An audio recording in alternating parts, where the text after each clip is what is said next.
Welcome back, Maurizio. One of my favorite questions.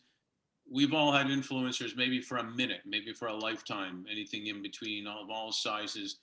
I'm sure you've had a bunch. Can you share two or three people that have really influenced you in your life? Absolutely. Well, I obviously spent almost 10 years working for Bill Gates, and I should say Bill and Melinda Gates, and that's a very important distinction nowadays. And I enjoyed tremendously the lessons that he was willing to teach. I wouldn't always agree to everything but I think that was one of the most tremendous lessons is how he would deal with disagreement.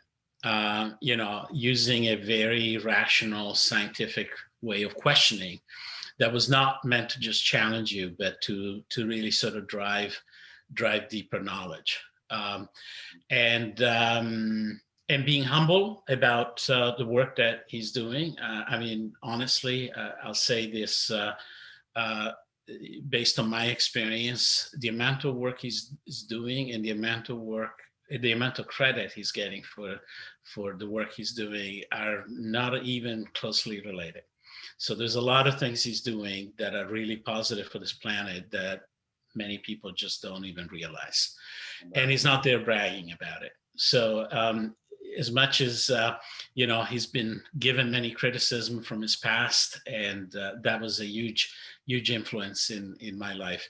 The other one was, I hate to sound cliche, but my wife has been a great influence in my life, and she has been, she's been a force for good in her world. And really it was probably my first inspiration to try to find deeper meaning to just making money or running a company, to really sort of answer some of these more fundamental questions and to act with courage around it. Because it's very, courage is a funny word, and it means being able to judiciously take risk. It means to being aware of the responsibilities you have. It means to apply it across multiple dimensions in sort of your life. And she's definitely the most courageous person I know.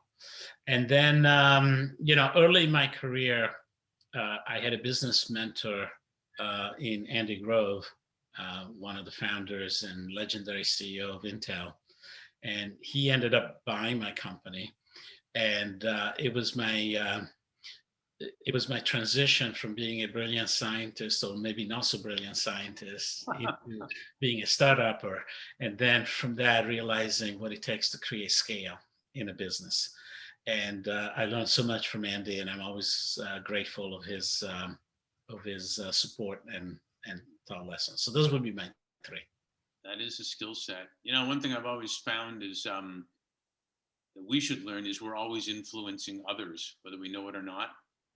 And so it's always good to keep in mind you can inspire or be negative or whatever, but you're Well, and that's actually a lesson from all three of them, right? Is the organizations that ultimately succeed are not the ones with just the most brilliant business plan on day one.